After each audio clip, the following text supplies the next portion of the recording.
Hello everyone, welcome to Aspirant Aid Assam. আজিৰ এই ভিডিঅ'টিত আমি ডিছকাছ কৰিবলৈ লৈছোঁ ইণ্ডিয়ান পলিটি ৰিলেটেড এটি টপিক আৰু আজিৰ আমাৰ টপিকটো হৈছে শিডিউল অফ ইণ্ডিয়ান কনষ্টিটিউশ্যন, ভাৰতীয় সংবিধানৰ অনুসূচী। ঠিক আছে, আমি সকলোৱে জানো যে ভাৰতীয় সংবিধানত 12টা অনুসূচী আছে। ঠিক আছে, শিডিউল 12টা আছে আৰু এই যিটো আমি বৰ্তমান 12টা শিডিউল থকা বুলি জানো সেইটো একচুৱেলি 1950 টাইমত 8টা আছিল। মানে আমাৰ যেতিয়া কনষ্টিটিউশ্যন ইনিচিয়েলি বনোৱা হৈছিল তেতিয়া প্ৰথমতে অনলি 8 শিডিউল ইনক্লুড কৰা হৈছিল, বাট উইথ টাইম কি হৈছে এইটো 12টালৈ ইনক্ৰিজ হৈছে, 12টালৈ বৃদ্ধি পাইছে। ঠিক আছে, আৰু কি কি অনুসূচী কেতিয়া বৃদ্ধি পাইছে সেইটো আমি থ্ৰু আউট দ্য ভিডিঅ' গম পাই যাম। চ' আহক আমি আগৰ শ্লাইডখনলৈ আগবাঢ়োঁ। চ' আমি এতিয়া ডিছকাছ কৰিবলৈ লৈছোঁ ফাৰ্ষ্ট শিডিউলটো। চ' ফাৰ্ষ্ট শিডিউলত আমাৰ আহে ষ্টেট এণ্ড ইউনিয়ন টেৰিটৰিজ। এইখিনিতে মই আপোনালোকক জনাব বিচাৰিছোঁ যে মই শেষৰ শ্লাইডখনত এটা ট্ৰিক দিম আৰু যিটো ট্ৰিকেৰে আপোনালোকে এই অনুসূচীবিলাক মনত ৰখাটো ইজি হ'ব। আমি আগৰ ভিডিঅ' যিটো মোৰ পলিটিৰ আছে তাতো মই ট্ৰিকৰ থ্ৰুৰে আপোনাৰ কনষ্টিটিউশ্যনেল কমিটিবিলাকৰ কথা ডিছকাছ কৰিছোঁ। যদি আপোনালোকে ভিডিঅ'টো চোৱা নাই চাই ল'ব, লিংকটো আমি ডিছক্ৰিপশ্যনত দি দিম। চ' ট্ৰিকটো হৈছে আপোনাৰ টিয়াৰ্ছ অফ অল্ড PM। ঠিক আছে, টিয়াৰ্ছ অফ অল্ড PM। ইয়াত যিমানকেইটা আপোনাৰ এলফাবেট আহিব প্ৰত্যেকটো এলফাবেটৰে এটা এটা ৱৰ্ড থাকিব আৰু সেই ৱৰ্ডকেইটা যদি আমি মনত ৰাখিব পাৰোঁ দেন আমাৰ শিডিউলবিলাক বহু ইজিলি মনত থাকিব। চ' ইয়াত যিটো প্ৰথম ৱৰ্ড আছে, প্ৰথম এলফাবেট আছে সেইটো হৈছে আপোনাৰ টেৰিটৰিজ। চ' ফাৰ্ষ্ট শিডিউলত আমাৰ আহে ষ্টেটছ এণ্ড ইউনিয়ন টেৰিটৰিজ। চ' ইয়াত ৰাজ্য আৰু কেন্দ্ৰীয় শাসিত, ইউনিয়ন টেৰিটৰিজ মানে হৈছে আপোনাৰ কেন্দ্ৰীয় শাসিত অঞ্চল, সেইবিলাকৰ নাম সন্নিৱিষ্ট কৰা হৈছে। চ' আপোনালোকে জানে ৰাজ্য মানে হৈছে আমাৰ অসম। ইউনিয়ন টেৰিটৰিজ ক'লে আমি কি বুজোঁ, যিবিলাকত আপোনাৰ চেণ্ট্ৰেল গভৰ্ণমেণ্টৰ ডাইৰেক্ট কণ্ট্ৰল থাকে। ঠিক আছে, তাত আমাৰ চেণ্ট্ৰেল গভৰ্ণমেণ্টৰ কণ্ট্ৰলবিলাক অকণমান বেছি থাকে। চ' তেনেকুৱা ইউনিয়ন টেৰিটৰিজবিলাক লাইক আপোনাৰ দিল্লী এখন হয়, আপোনাৰ পুডুচেৰী হয়, দাদৰা এণ্ড নগৰ হাভেলী, এইবিলাক আপোনাৰ ইউনিয়ন টেৰিটৰিজত পৰে। চ' আমি নেক্সট ছেকেণ্ড শিডিউললৈ আগবাঢ়োঁ। ছেকেণ্ড শিডিউলত আপোনাৰ দিয়ে যে প্ৰভিজনছ ইন ৰিলেশ্যন টু এলাউৱেঞ্চেছ, প্ৰিভিলেজেছ এণ্ড এমলমেণ্টছ। যিটো আমাৰ টিয়াৰ্ছৰ আহিছিল, ইয়াৰ মিনিংটো হৈছে এমলমেণ্টছ। ঠিক আছে, চ' ইয়ে আমাক কয় যে ভাত্তা, বিশেষাধিকাৰ আৰু পাৰিতোষিকৰ সম্পৰ্কীয় বিধানসমূহ। মানে যেতিয়া আমাৰ যিবিলাক ইম্পৰ্টেণ্ট পজিশ্যন আছে লাইক ৰাষ্ট্ৰপতি, ৰাজ্যপাল, তেওঁলোকৰ ৰিলেটেড কেনেকুৱা আমাৰ এলাউৱেঞ্চ দিব, প্ৰিভিলেজেছ দিব, এইবিলাকৰ কথা আমাক ছেকেণ্ড শিডিউলে কয়। চ' ইয়াত আমি কিছু পৰিমাণে মনত ৰখাটো দৰকাৰ হয় যে ইয়াত কোনকেইটা পজিশ্যনক এই সুবিধাটো দিয়া হয়। ইয়াত আপোনালোকৰ দিয়া হয় ৰাষ্ট্ৰপতিক দিয়া হয়, আমাৰ যিবিলাকৰ ৰাজ্যপালসকল আছে তেওঁলোকক দিয়া হয়, লগতে লোকসভাৰ অধ্যক্ষ আৰু লোকসভাৰ উপ অধ্যক্ষ এই দুয়োজনকে দিয়া হয়, ৰাজ্যসভাৰ অধ্যক্ষ আৰু ৰাজ্যসভাৰ উপ অধ্যক্ষ, লগতে ভাৰতীয় ৰাজ্যৰ বিধানসভাসমূহৰ অধ্যক্ষ আৰু উপসভাপতি, ৰাজ্যসমূহৰ বিধান পৰিষদৰ অধ্যক্ষ আৰু উপ অধ্যক্ষ, উচ্চতম ন্যায়ালয়ৰ ন্যায়াধীশ, উচ্চ ন্যায়ালয়ৰ ন্যায়াধীশ আৰু ভাৰতৰ নিয়ন্ত্ৰক আৰু মহানিৰীক্ষক। এইটো হৈছে আপোনাৰ কেগকো দিয়া হয়। ঠিক আছে, চ' ইয়াত বহুখিনি ডাটা দিয়া গৈছে, বাট আপোনালোকে মেইনলি মনত ৰাখিব যে ইয়াত PM, CM মানে প্ৰাইম মিনিষ্টাৰ, আপোনাৰ chief minister, council of minister, এওঁলোকক কিন্তু এই তালিকাত অন্তৰ্ভুক্ত কৰা নহয়। চ' আপোনালোকক যেতিয়া কুৱেশ্যনটো দিব ইয়াত এটা অপশ্যন PM, CM থাকিব পাৰে, চ' সেই অপশ্যনটো ডাইৰেক্টলি এলিমিনেট কৰিব লাগিব, এওঁলোক ইয়াতে অন্তৰ্ভুক্ত নহয়। এই বস্তুটো আপোনালোকে স্পেচিয়েলি মনত ৰাখিব, বাকী আপোনালোকে এবাৰ PDF টো পঢ়িলে বস্তুখিনি মনত থাকি যাব। আৰু PDF টো আমি ক'ত দিম, Telegram group and WhatsApp group. So' please join our Telegram group and WhatsApp group. Okay, so' next আহিব আপোনাৰ থাৰ্ড শিডিউল। থাৰ্ড শিডিউলত আপোনালোকে ৱৰ্ডটো মনত ৰাখিব লাগিব এফাৰ্মেশ্যন। ঠিক আছে, যিটো টিয়াৰ্ছৰ আহিছিল ইয়াৰ মিনিং হৈছে এফাৰ্মেশ্যন। চ' ইয়াত আমি কি ইনক্লুড কৰোঁ, contains forms of oath and affirmations. আমি যেতিয়া আমাৰ বিয়া হয় তেতিয়াও আপোনাৰ কি হয়, আমাৰ মুছলিম সম্প্ৰদায়ৰ ভাইসকলৰ মাজত নিকা কবুল কবুল কবুল তেনেকৈ কয়, 3বাৰ কয়। চ' এনেকৈ আপোনালোকে মনত ৰাখিব পাৰে যে থাৰ্ড শিডিউলত কি আহে, সদায় আমাৰ অ'থ আহে, আমাৰ শপতবিলাক আহে। ঠিক আছে, কবুল কবুল কবুল তেনেকৈ আপোনালোকে মনত ৰাখিব পাৰে। চ' ইয়াত ইম্পৰ্টেণ্ট হয় যে একচুৱেলি এই যিবিলাক পজিশ্যন আছে তেওঁলোকে একচুৱেলি কাৰ আগত শপত গ্ৰহণ কৰে। লাইক আপোনালোকৰ নিজৰ ভিতৰতেতো শপত গ্ৰহণ কৰিব নোৱাৰে, কোনোবা এজন প্ৰসিদ্ধ ব্যক্তিৰ আগত এটা প্ৰসিদ্ধ পজিশ্যনে শপত গ্ৰহণ কৰে, ঠিক আছে। চ' সেইখিনি আমি ইয়াত ডাইগ্ৰামেটিকেলি বুজাব ট্ৰাই কৰিছোঁ যাতে আপোনালোকৰ ইজিলি মনত থাকে। চ' জাজেছ অফ হাইকোৰ্ট, আপোনাৰ আমাৰ যিবিলাক উচ্চ ন্যায়ালয় আছে তাৰ যিবিলাক জাজ আছে তেওঁলোকে একচুৱেলি শপত গ্ৰহণ কৰে আপোনাৰ গভৰ্ণৰৰ আগত, ঠিক আছে। ঠিক তেনেদৰে CM আৰু কেবিনেটেও শপত গ্ৰহণ কৰে গভৰ্ণৰৰ আগত। চ' আপোনালোকে মনত ৰাখিব পাৰে যে আমাৰ ৰাজ্যৰ আটাইতকৈ উচ্চ পদবীটো হৈছে গভৰ্ণৰ। চ' গভৰ্ণৰৰ আগত আমাৰ যিবিলাক উচ্চ ন্যায়ালয় আছে তেওঁলোকৰ তাৰ যিবিলাক জাজ আছে তেওঁলোকে গভৰ্ণৰৰ আগত শপত গ্ৰহণ কৰে, আৰু লগতে আমাৰ CM আৰু কেবিনেটৰ যিবিলাক মন্ত্ৰীসকল আছে তেওঁলোকেও গভৰ্ণৰৰ আগতে শপত গ্ৰহণ কৰে। নেক্সট মনত ৰাখিম, এইফালে আপোনালোকে চাব পাৰে গভৰ্ণৰৰ কোনে শপত গ্ৰহণ কৰে? প্ৰেচিডেণ্টে, ঠিক আছে। গভৰ্ণৰে প্ৰেচিডেণ্টৰ আগতহে শপত গ্ৰহণ কৰে, ঠিক আছে। ঠিক তেনেদৰে জাজেছ অফ সুপ্ৰিম কোৰ্ট, এতিয়া সুপ্ৰিম কোৰ্ট আমাৰ গোটেই দেশখনৰ বস্তু আহি যাব, গতিকে দেশৰ মুৰব্বীগৰাকী কোন? প্ৰেচিডেণ্ট। গতিকে সুপ্ৰিম কোৰ্টৰ জাজবিলাকে কাৰ আগত শপত গ্ৰহণ কৰিব? প্ৰেচিডেণ্ট। ঠিক তেনেদৰে আমাৰ PM, কেবিনেট এওঁলোকেও কাৰ আগত শপত গ্ৰহণ কৰিব? প্ৰেচিডেণ্ট। কিন্তু এতিয়া আৰু লগতে UPSC, SSC, NHRC, national human rights commission, এইবিলাকৰ যিবিলাক আপোনাৰ হেড পজিশ্যন আছে তেওঁলোকেও প্ৰেচিডেণ্টৰ আগতে শপত গ্ৰহণ কৰে। চ' শপত গ্ৰহণৰ ক্ষেত্ৰত প্ৰেচিডেণ্টৰ আগত বহুকেইজন ব্যক্তিয়ে শপত গ্ৰহণ কৰে, লাইক জাজেছ অফ সুপ্ৰিম কোৰ্ট, CJI মানে হৈছে chief justice of India. Supreme কোৰ্টৰ যিজন আটাইতকৈ উচ্চ পদবীত থাকে চিফ জাষ্টিচ অফ ইণ্ডিয়া, তেখেতেও একচুৱেলি প্ৰেচিডেণ্টৰ আগতে শপত গ্ৰহণ কৰে। ঠিক তেনেদৰে PM, কেবিনেট এওঁলোকেও প্ৰেচিডেণ্টৰ আগত শপত গ্ৰহণ কৰে। লগতে গভৰ্ণৰেও কি কৰে? প্ৰত্যেকখন ষ্টেটৰে যি গভৰ্ণৰ থাকে তেখেতসকলেও প্ৰেচিডেণ্টৰ আগতে শপত গ্ৰহণ কৰে। বাট এতিয়া ইম্পৰ্টেণ্ট কুৱেশ্যনটো হ'ল প্ৰেচিডেণ্টেনো কাৰ আগত শপত গ্ৰহণ কৰে? সেইটো হৈছে ইয়াতে আপোনাৰ ৰিভাৰ্চলিও আমি দেখাই দিছোঁ। ইয়াত প্ৰেচিডেণ্টে শপত গ্ৰহণ কৰে আপোনাৰ CJIৰ আগত, চিফ জাষ্টিচ অফ ইণ্ডিয়া। চ' এই পইণ্টটো অতিকৈ ইম্পৰ্টেণ্ট হয়, বিকজ মেক্সিমাম পাৰ্চনে প্ৰেচিডেণ্টৰ আগত শপত গ্ৰহণ কৰে, বাট প্ৰেচিডেণ্টে শপত গ্ৰহণ কৰে চিফ জাষ্টিচ অফ ইণ্ডিয়াৰ আগত। চ' এই ডাইগ্ৰামটো আপোনালোকে এবাৰ মনত ৰাখিব। ইয়াত এই যিবিলাক কাৰ্ভ আছে, কাৰ্ভবিলাক যিটো ডাইৰেকশ্যনত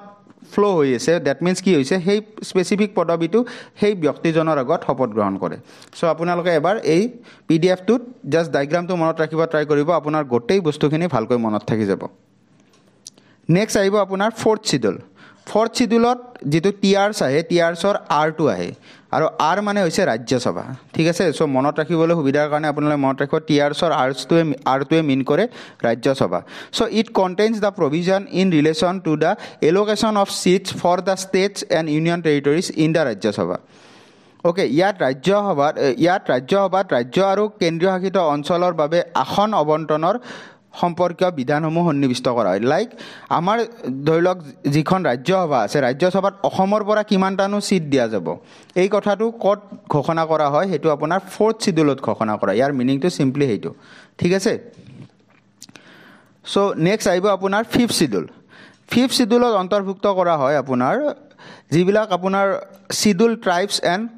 চিডুল এৰিয়াছ আছে, সেইবিলাকৰ কেনেকুৱা এডমিনিষ্ট্ৰেশ্যন হ'ব, কেনেকৈ কণ্ট্ৰল কৰিব, এই ৰিলেটেড বিধানসমূহ ক'ত দিয়া যায়? ফিফ্থ চিডুলত। চ' ফিফ্থ চিডুলত কি আহে? আমাৰ TEARS-টো আহে, TRs, ঠিক আছে। S মানে হৈছে আপোনাৰ schedule area and schedule tribe, ঠিক আছে। আৰু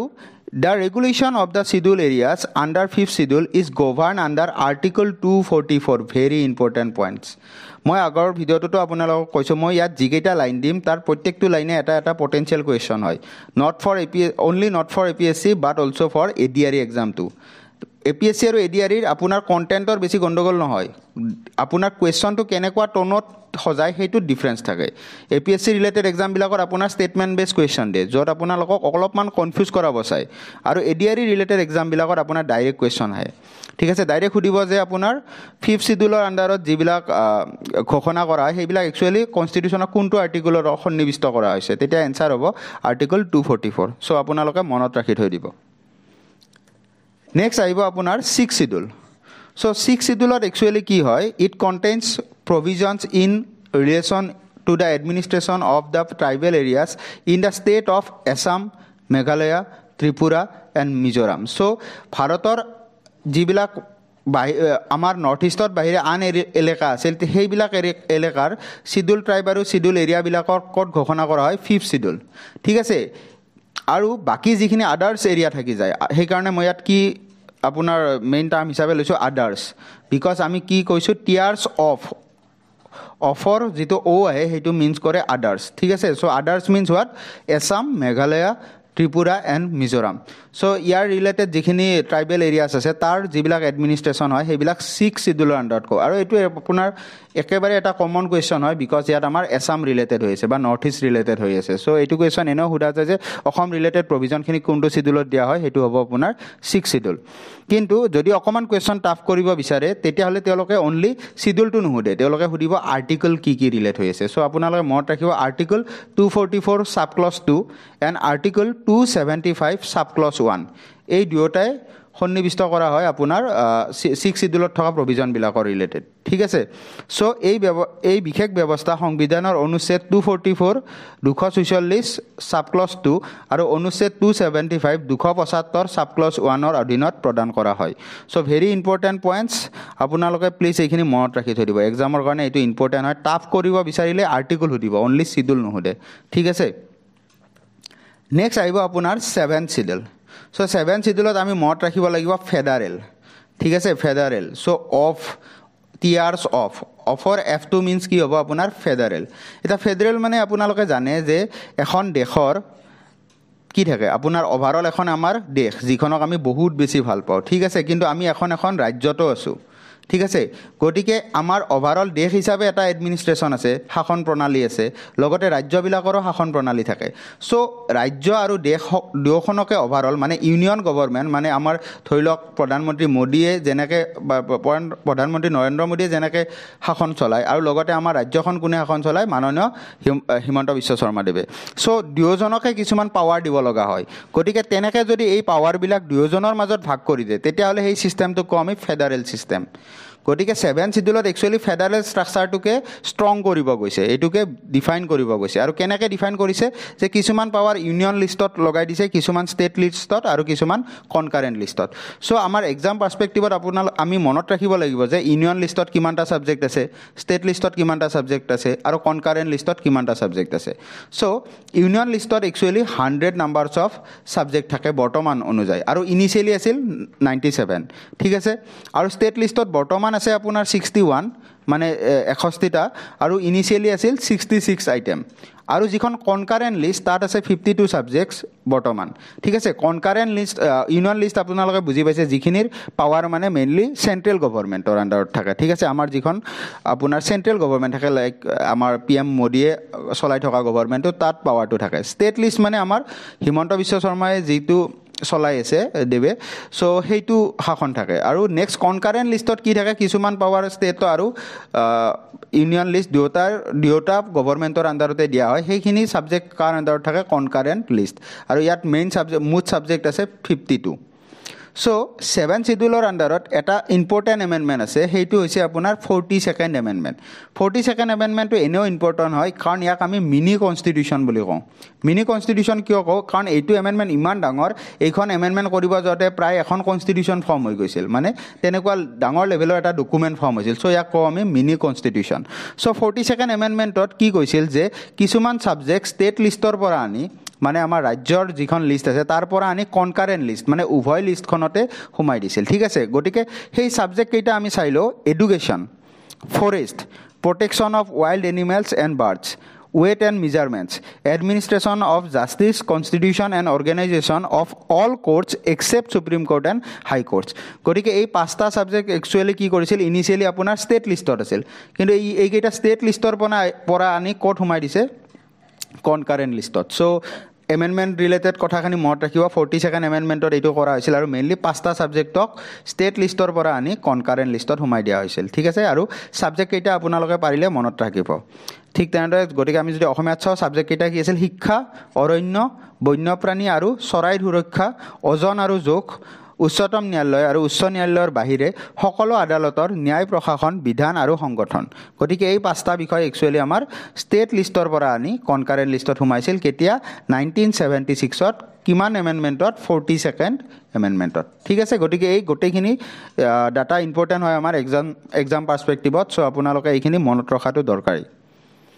চ' নেক্সট আহিব আপোনাৰ 8th চিডিউল এতিয়া 8th চিডিউলত মই কি ৱৰ্ড মনত ৰাখিম অফিচিয়েল এইখিনি যিকেইটা ৱৰ্ড আমি মনত ৰাখিব লাগিব ফৰ দ্য ট্ৰিক সেইখিনি মই ৰেড কালাৰত বোল্ড কৰি দিছোঁ চ' আমি ইয়াত মনত ৰাখিম অফিচিয়েল চ' আমাৰ টিয়াৰ্ছ অফ ওল্ড এই ওল্ডৰ অ'টো একচুৱেলি কি অফিচিয়েল ঠিক আছে চ' এইট চিডিউলত আমাৰ কি আছে 22টা অফিচিয়েল লেংগুৱেজ ইনক্লুড কৰা হৈছে ঠিক আছে এইট চিডিউলত 22টা অফিচিয়েল লেংগুৱেজ ইনক্লুড কৰা হৈছে ঠিক আছে the constitution provision relating to the eight schedule occurs in the article 344 sub clause 1 and 351 of the constitution ভাৰতীয় সংবিধানে স্বীকৃতি দিয়া 22টা চৰকাৰী ভাষাৰ বিষয়ে আলোচনা কৰা হৈছে অষ্টম অনুসূচীৰ সৈতে জড়িত সাংবিধানিক বিধানসমূহৰ সংবিধানৰ 346 সাব ক্লজ 1 আৰু 351 নং অনুচ্ছেদত উল্লেখিত আছে চ' এইখিনি আপোনালোকে মনত ৰাখিব লাগিব দেই আৰ্টিকলছবিলাক আপোনালোকে যেনেকৈ নহ'লেও মনত ৰাখিব লাগিব ঠিক আছে আৰু ইয়াত এটা ইনফৰমেশ্যন ৰৈ গৈছে যে ইনিচিয়েলি আমাৰ কিমানটা আছিল 14টাহে ইনক্লুড কৰা হৈছিল যেনেকৈ আপোনাৰ আগতে চিডিউল অনলি কিমান আছিল আমাৰ 8টা আছিল পিছত 4টা ইনক্লুড কৰা হৈছে ঠিক তেনেদৰে ইনিচিয়েলি অফিচিয়েল লেংগুৱেজো আমি 14টাহে ধৰিছিলোঁ পিছত এমেণ্ডমেণ্টৰ থ্ৰুৰে এই 14টাৰ পৰা কিমানটা হৈছে 22টা হৈছে ঠিক আছে এতিয়া ইয়াত আমি আপোনালোকে মনত ৰাখিব যে এছামিজটো ইনিচিয়েলি ইনক্লুড কৰা হৈছিল ঠিক আছে এছামিজটো আমাৰ ইনিচিয়েলি ইনক্লুড কৰা হৈছিল কিন্তু ইয়াত আকৌ এটা লেংগুৱেজ ইনক্লুড আছে যিটো আমাৰ অসমত প্ৰচলিত বহুখিনি সেইটো হৈছে বড়োটো কিন্তু আপোনাৰ ইনিচিয়েলি নাছিল এইটো আপোনাৰ এমেণ্ডমেণ্টৰ থ্ৰুৰে ইনক্লুড কৰা হৈছিল আৰু সেইটো 2003ত ইনক্লুড কৰা হৈছিল আপোনালোকে কমেণ্ট ছেকশ্যনত মোক জনাব এমেণ্ডমেণ্ট নাম্বাৰটো কি আছিল ইম্পৰ্টেণ্ট কুৱেশ্যন হয় আমাৰ ষ্টেট ৰিলেটেড কুৱেশ্যন হয় এটি ইম্পৰ্টেণ্ট ভাষা হয় আমাৰ অসমৰ কাৰণে চ' কিমান নম্বৰ এমেণ্ডমেণ্টত এইটো ইনক্লুড কৰা হৈছিল আপোনালোকে মোক কমেণ্ট ছেকশ্যনত জনাব আপোনালোকে যদি নাজানে প্লিজ চাৰ্চ কৰিব দেন কমেণ্ট ছেকশ্যনত লিখিব আপোনাৰ জীৱনভৰৰ কাৰণে এইটো মনত থাকি যাব ঠিক আছে আপোনালোকৰ পৰা আমি ৰেছপন্স খুবেই ভাল পাইছোঁ বাট কমেণ্ট ছেকশ্যনত আপোনালোকে একো লিখি নিদিয়ে বাট সেইটো আমি আমাৰ কাৰণে কোৱা নাই আপোনালোকে যেতিয়া লিখিব দেন আপোনালোকৰ কাৰণে বহুখিনি লাভ হ'ব so' it is a request please write the answers in the comment section so' 9th schedule এতিয়া 9th চিডিউলত মই কি মনত ৰাখিম land reforms so' tiers of old PM OLD এই যিটো এল আহিব সেইটো হৈছে আপোনাৰ লেণ্ড ৰিফৰ্মছ একচুৱেলি 9th চিডিউলত কি কৰিছিল আপোনাৰ কিছুমান এনেকুৱা এক্ট আনিছিল যিবিলাক আপোনাৰ 9th চিডিউলত ইনক্লুড কৰিছিল তাৰ ভিতৰত এটা আছিল লেণ্ড ৰিফৰ্মছ এইটোৱে কি কৰিব বিচাৰিছিল যে first amendment act 1951 added the 9th schedule 9th চিডিউলটো মই কৈছোঁ ইনিচিয়েলি নাছিল আমাৰ কনষ্টিটিউশ্যনত এইটো ফাৰ্ষ্ট এমেণ্ডমেণ্ট এক্টৰ থ্ৰুৰে এমেণ্ডমেণ্ট এক্ট মানে হৈছে সংবিধানখন যেতিয়া বনোৱা হৈছিল তেখেতসকলে বনাই গ'ল পিছত সময়ৰ মানে দৰকাৰ অনুযায়ী কিছুমান নতুন প্ৰভিজন আমি এড কৰিব লগা হয় গতিকে সেইবিলাক প্ৰভিজনক আমি সংশোধনী বুলি কওঁ আৰু তাকে আমি ইংলিছত কওঁ এমেণ্ডমেণ্ট এক্ট ঠিক আছে চ' 9th চিডিউলত আমি কি কৰিছিলোঁ এই যিটো 9th চিডিউলটো আমি কি কৰিছিলোঁ ফাৰ্ষ্ট এমেণ্ডমেণ্ট এক্ট 1951 ইয়াৰটো বহুখিনি ইম্পৰ্টেণ্ট হয় সেই তাৰ জৰিয়তে 9th চিডিউলটো ইনক্লুড কৰা হৈছিল আৰু ইয়াত কি কোৱা হৈছিল to protect the laws include in it from judicial scrutiny on the ground of violation of fundamental rights মানে কি হয় কিছুমান লগে কি কৰি দিয়া যায় আমাৰ খাৰিজ কৰি যায় নালিফাইড কৰা যায় চ' তেনেকুৱা কিছুমান কিন্তু আমাৰ সমাজৰ কাৰণে দৰকাৰ হয় গতিকে তেনেকুৱা বিলাকক 9th চিডিউলত ইনক্লুড কৰিছিল যাতে তেনেকুৱা বিলাক জুডিচিয়েল স্ক্ৰুটিনি মানে কোৰ্টৰ স্ক্ৰুটিনিৰ পৰা বাহিৰত ৰাখিব পাৰে আৰু সেইবিলাক যাতে ইজিলি মানে আপোনাৰ সমাজত চলাই নিব পাৰে তেনেকুৱা এটা উদ্দেশ্য লৈ একচুৱেলি 9th চিডিউলটো অনা হৈছিল ঠিক আছে আৰু ইয়াত লেণ্ড ৰিফৰ্মছ ৰিলেটেড বিলাকো আনিছিল চ' মনত ৰাখিব ওল্ড ঠিক আছে However, in 2007, Supreme Court ruled that the law included in this schedule after April 24, 1973 are now open to judicial review. Judicial review ইয়াত বহুখিনি আপোনালোকৰ টেকনিকেল টাৰ্ম পাইছে চাগে বাট মই যিমান পাৰোঁ ভালকৈ এক্সপ্লেইন কৰিব ট্ৰাই কৰিছোঁ জুডিচিয়েল ৰিভিউ মানে হৈছে এটা আনিলে সেই লটো আমাৰ সমাজৰ কাৰণে ভাল নে বেয়া সেইটো চাবৰ কাৰণে মই যদি চিম্পল লেংগুৱেজত কওঁ তেতিয়াহ'লে কি কৰিব পাৰোঁ সেইটোৰ এগেইনষ্টত আমি জুডিচিয়েল ৰিভিউ কৰিব পাৰোঁ যদি লটো বেয়া দেন সুপ্ৰিম কোৰ্টে এইটোক নালিফাইড কৰে মানে সেইটোক বাতিল কৰে ঠিক আছে চ' জুডিচিয়েল ৰিভিউৰ আণ্ডাৰত কিন্তু 9th চিডিউলটো পিছত ইনক্লুড কৰা হৈছে ইনিচিয়েলি কি কৈছিল যে 9th চিডিউলটো জুডিচিয়েল ৰিভিউৰ আণ্ডাৰত যাবই নোৱাৰে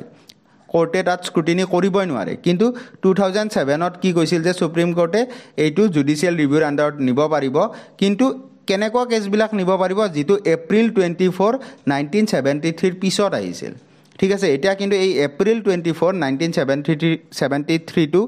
আমাৰ কাৰণে বহুখিনি ইম্পৰ্টেণ্ট ফাৰ্ষ্ট অফ অল এইটো এজন ক্ৰিকেটাৰৰ বাৰ্থডে ঠিক আছে এইটো আপোনালোকে চাই ল'ব কোন আমাৰ অতিকৈ প্ৰসিদ্ধ ক্ৰিকেটাৰ এজনৰ লগতে এই দিনটোতে আমাৰ এটা বহুত ডাঙৰ দেশৰ কাৰণে এটা কেছ আপোনাৰ জয় মানে চলিছিল সেইটো হৈছে আপোনাৰ কেশৱানন্দ ভাৰতী কেছ ঠিক আছে চ' কেশৱানন্দ ভাৰতী কেছে একচুৱেলি আমি পিছলৈ পাম এইবিলাক বেছিক ষ্ট্ৰাকচাৰ ডক্ট্ৰিন দিছিল মানে কিছুমান এনেকুৱা বস্তু থাকিব যিবিলাক আমাৰ সংবিধানৰ কাৰণে আমাৰ দেশখনৰ কাৰণে বহুত ইম্পৰ্টেণ্ট আৰু তেনেকুৱা যিবিলাক মূলভূত মানে তত্ত্ব সেইবিলাক আমি কেতিয়াও নালিফাইড কৰিব নোৱাৰোঁ আৰু ইয়াকে কয় আমাৰ বেছিক ষ্ট্ৰাকচাৰ ডক্ট্ৰিন বহুখিনি টেকনিকেল হৈছে চাগে বাট আপোনালোকে মনত ৰাখিব ট্ৰাই কৰিব চিম্প্লিফাই যদি মই কৰিব বিচাৰোঁ তেতিয়াহ'লে মই তিনিটা বস্তু ক'ম যে 9th শিডিউল মানে আপোনালোকে মনত ৰাখিব লাগিব লেণ্ড ৰিফৰ্মছ ৰিলেটেড বস্তুবিলাক অনা হৈছিল আৰু ইয়াতে কি কৰিব বিচাৰিছিল এনেকুৱা কিছুমান ৰুল আনিব বিচাৰিছিল যিখিনি আপোনাৰ জুডিচিয়েল স্ক্ৰুটিনি আণ্ডাৰত নাহে আৰু এইটো কিমান নম্বৰ এমেণ্ডমেণ্টৰ থ্ৰুৰে অনা হৈছিল ফাৰ্ষ্ট এমেণ্ডমেণ্ট 1951 গতিকে এইখিনি ডাটা আপোনালোকে ফাৰ্ষ্টলি মনত ৰাখিব তাৰপিছত এডিশ্যনেলি আপোনালোকে মনত ৰাখিব পাৰে যে 2007ত কিন্তু 9th শিডিউলটো জুডিচিয়েল ৰিভিউৰ আণ্ডাৰত আহিছিল যিটো ইনিচিয়েলি নাহিবৰ কাৰণে কৰিছিল সেইটো অনা হৈছিল কিন্তু কেনেকুৱা কেছবিলাক আনিছিল যিবিলাক কেছ 1973 এপ্ৰিল 24ৰ পিছত হৈছে তাৰ আগৰ কেছবিলাক কিন্তু জুডিচিয়েল ৰিভিউৰ আণ্ডাৰত নাহে আৰু এইটো কিয় হয় কাৰণ এই দিনটোতে কি হৈছিল কেশৱানন্দ ভাৰতী কেছৰ জাজমেণ্ট দিয়া গৈছিল ঠিক আছে আৰু য'ত আমাৰ মেইন বস্তুটো কি আছিল basic structure doctrine of Indian constitution so' এইখিনি বস্তু আপোনালোকে আৰু এবাৰ শুনি নিজেই অকণমান সৰুকৈ নোটছ এটা বনাই ৰাখিব ট্ৰাই কৰিব যাতে গোটেই ডাটাখিনি আপোনালোকৰ লগত আপোনালোকৰ মাইণ্ডত ক্লিয়াৰিটি থাকে ঠিক আছে চ' আমি এতিয়া 10th শিডিউললৈকে আহোঁ 10th শিডিউলত আমি মনত ৰাখিব লাগিব ডিফেকশ্যন ঠিক আছে defection old tiers of old OLD sorry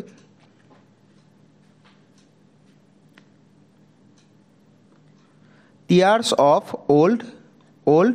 PM ইয়াৰে যিটো ডি আছে তাৰ মিনিংটো হৈছে ডিফেকশ্যন এতিয়া ডিফেকশ্যন কি মইতো আপোনালোকক চিম্পলকৈ বুজাব ট্ৰাই কৰি আছোঁ যদি আপোনালোকে এই টাৰ্মটো টেকনিকেল টাৰ্মটো একচুৱেলি বুজি নাপায় এতিয়া চাওক আমাৰ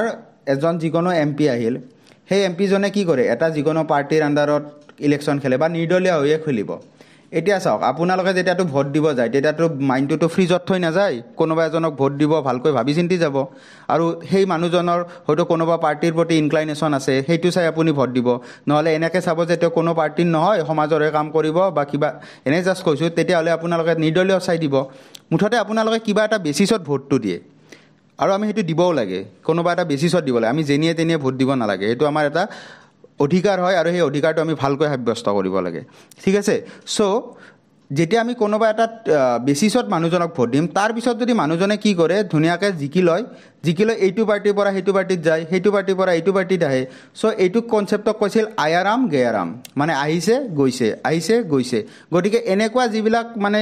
খেলি মেলি হৈছিল তাৰ কাৰণে কি হৈছিল গোটেই প্ৰচেছটোতে অকণমান আপোনাৰ আনষ্টেবিলিটি আহি গৈছিল আৰু এই আনষ্টেবিলিটিখিনি গুচোৱাৰ কাৰণে কি কৰিছিলোঁ আমি এণ্টি ডিফেকশ্যন ল আনিছিলোঁ এণ্টি ডিফেকশ্যন ল চ' এই এণ্টি ডিফেকশ্যন লৰ থ্ৰুৰে কি কৰিছিলোঁ আমি এই যিটো খেলি মেলি আছিল এই খেলি মেলিটো গুচাব ট্ৰাই কৰিছিলোঁ আৰু সেইটো ক'ত ইনক্লুড আছে আপোনাৰ 10th শিডিউলত আৰু ইয়াৰ ৰিলেটেড কিমান নম্বৰ এমেণ্ডমেণ্টত এই এণ্টি ডিফেকশ্যন লটো অনা হৈছিল very important question for ADRE perspective 52nd amendment এক্টৰ থ্ৰুৰে আপোনাৰ 1985ত এণ্টি ডিফেকশ্যন ল অনা হৈছিল আৰু যিটো আমাৰ ইনক্লুড কৰা আছে 10th শিডিউলত চ' মই গোটেই ডাটাখিনি আপোনালোকক যিমান পাৰোঁ ইজিকৈ কৰি দিব ট্ৰাই কৰিছোঁ আপোনালোকে যদি বুজি পাইছে আমাক কমেণ্ট ছেকশ্যনত জনাব পাৰে আৰু যদি এনি কনফিউজন থাকে তেতিয়াহ'লেও কমেণ্ট ছেকশ্যনত জনাব আমি আপোনাৰ যিবিলাক কুৱেৰিজ আছে সেইবিলাকৰ এনচাৰ কমেণ্টতে দিম নহ'লে নেক্সট ভিডিঅ'ত দিব ট্ৰাই কৰিম ঠিক আছে চ' ইয়াত আমি অসমীয়াত অকণমান চাই লওঁ ইয়াত সংসদ আৰু ৰাজ্যিক বিধানসভাসমূহৰ সদস্যসকলৰ দলত্যাগ কৰাৰ ভিত্তিত অযোগ্য ঘোষণা ঠিক আছে অযোগ্য ঘোষণাৰ সৈতে জড়িত বিধানসমূহ সন্নিৱিষ্ট কৰা হৈছে এই সূচীখন 1985 চনৰ 52 সংখ্যক সংশোধনী আইনখনে সংযোজন কৰিছিল যাক এণ্টি ডিফেকশ্যন ল বুলিও কোৱা হয় চ' গোটেইখিনি ইনফৰমেশ্যন ইয়াত দিয়া আছে this PDF is enough for schedules of Indian constitution so' আপোনালোকে সেইটো বিশ্বাস ৰাখিব পাৰে যে এই PDFটো যদি পঢ়ি যায় আপোনালোকৰ কাৰণে এনাফ হ'ব এই টপিকটো ঠিক আছে নেক্সট আহিব আপোনাৰ 11th শিডিউল এতিয়া 11th শিডিউলত আপোনাৰ কি আছিল টিয়াৰ্ছ অফ অল্ড PM চ' ইয়াতে PMৰ যিটো P তাৰ মিনিং হৈছে আপোনালোকৰ পঞ্চায়ত ঠিক আছে চ' 11th শিডিউলত কি কৈছিল যে it contains the provision that specify the powers authority and responsibilities of panchayat ঠিক আছে ইয়াত আপোনাৰ পঞ্চায়তসমূহৰ ক্ষমতা কৰ্তৃত্ব আৰু দায়িত্ব নিৰ্দিষ্ট কৰা বিধানসমূহ সন্নিৱিষ্ট কৰা হৈছে ঠিক আছে এইটো মানে পঞ্চায়ত ৰিলেটেড আৰু ইয়াতে কিমানটা টপিক আছে বিষয় আছে ইয়াত 29টা বিষয় আছে তো মনত ৰাখি থৈ দিব পাৰে 29 matters included in it okay this schedule was added by 73rd amendment act 1992 so 73 সংখ্যক এমেণ্ডমেণ্ট সংশোধনী আইনে এইটো আনিছিল আৰু এইটো কোনটো চনত আনিছিল 1992 ঠিক আছে সো একেবাৰে সৰু data important data 11 schedule is related to panchayat and it contains 29 matters and this is included under 73rd amendment act which is occurred in 1992 so এইখিনি বস্তু আপোনালোকে মনত ৰাখি থৈ দিব নেক্সট আহিব আপোনাৰ 12th schedule এতিয়া 12th schedule আপোনাৰ PM or M2 আহিব M মানে হৈছে municipalities ঠিক আছে it deals with the provision that specify the powers authority and responsibilities of the municipalities ঠিক আছে and it contains 18 matters পঞ্চায়তে কিমান লৈছিল 29 আৰু মিউনিসিপালিটিয়ে কিমান ললে 18 মনত ৰাখি থৈ দিব আৰু এইটো জাস্ট নেক্সট এমেণ্ডমেণ্টটো আছিল আৰু এইটো 1992 তে আহিছিল নেক্সট এমেণ্ডমেণ্টটো আছে 74th এমেণ্ডমেণ্ট এক্ট সো সৰু সৰু ডাটা তিনিটা ডাটা জাস্ট আপোনালোকে মনত ৰাখিলে হ'ল আৰু কোৱেশ্চন এডিআৰই ৰিলেটেড এক্সামত ইয়াৰ পৰাই আহিব ঠিক আছে বহুত বেছি ডেপথত নাযায় সো আপোনালোকে সেইখিনি বিশ্বাস ৰাখক আমি সেইখিনি বহুখিনি ভাবি চিন্তি ৰিসাৰ্চ কৰি এইখিনি আনিছো সো আপোনালোকে এই পিডিএফটো চালে শিডিউলছখিনি ওলাই যাব ঠিক আছে সো যদি মই ক'ব যাওঁ যে ইনিশিয়ালি কিমান আছিল আমাৰ ইনিশিয়ালি 8টা আছিল ঠিক আছে পিছত 4টা ইনক্লুড কৰিছে